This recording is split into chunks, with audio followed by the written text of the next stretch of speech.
How does one get hostages back? In the West, how do we do it?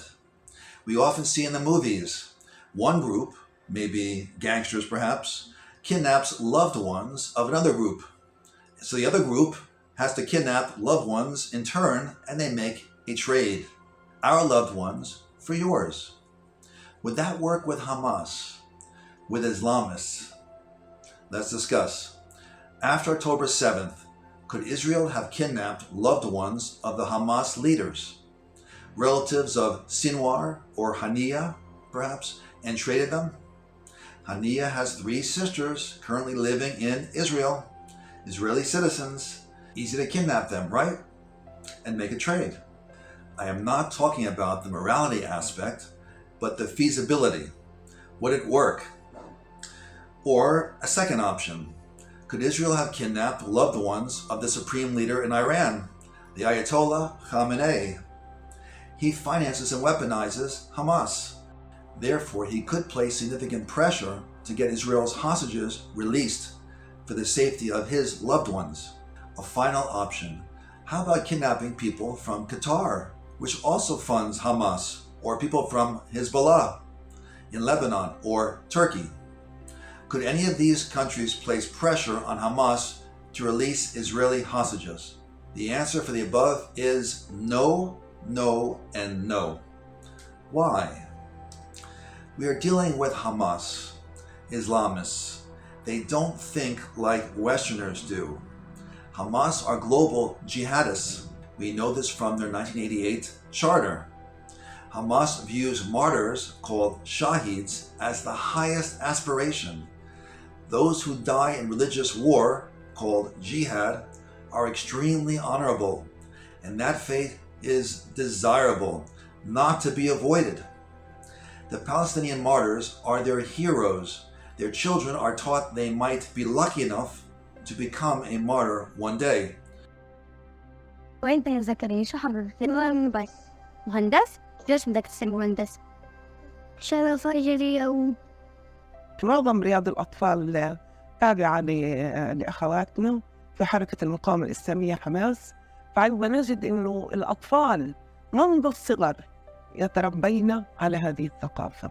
الله غايتنا في سبيل الله، فتنمى عند الأطفال منذ الطفولة حب الجهاد وحب لقاء الله وحب مقارعة الأعداء. هذا ينيبون أعدادا كبيرة من البنات والبنين. يعني كان الرد جميل، رد جميل. نحن ننجب هؤلاء بكثرة لندفعهم حتى للموت. الحمد لله رب العالمين. كل شباب الإسلام في قطاع غزة، كل شباب المسلمين في قطاع غزة يحبون الشهادة كما أعداؤنا الكلاب الكفار اليهود يحبون الحياة. نحن على هذا الدرب، نسأل الله تعالى أن نكون على هذا الدرب، ونسأل الله العلي العظيم أن يكون الملتقى.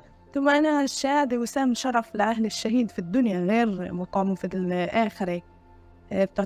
نعتبرها إحنا وسام شرف لأهله في الدنيا. وأنا كل صلاة إن أنا وأبوك وأخواتك بنات وأولاد كلكم تكونوا شهداء في سبيل الله. لما تجينا المنية نكون كلنا شهداء في سبيل الله. وأنا طبعا بفتخر في محمد، بفتخر الحمد لله. يعني أنا الحمد لله أولادي كلهم متدينين وكويسين ما شاء الله. وأنا الحمد لله والله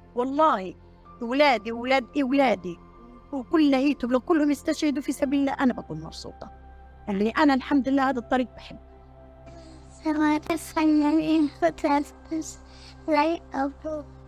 وكلنا بنتمنى الشهادة. The families of martyrs are paid well for their martyrdom.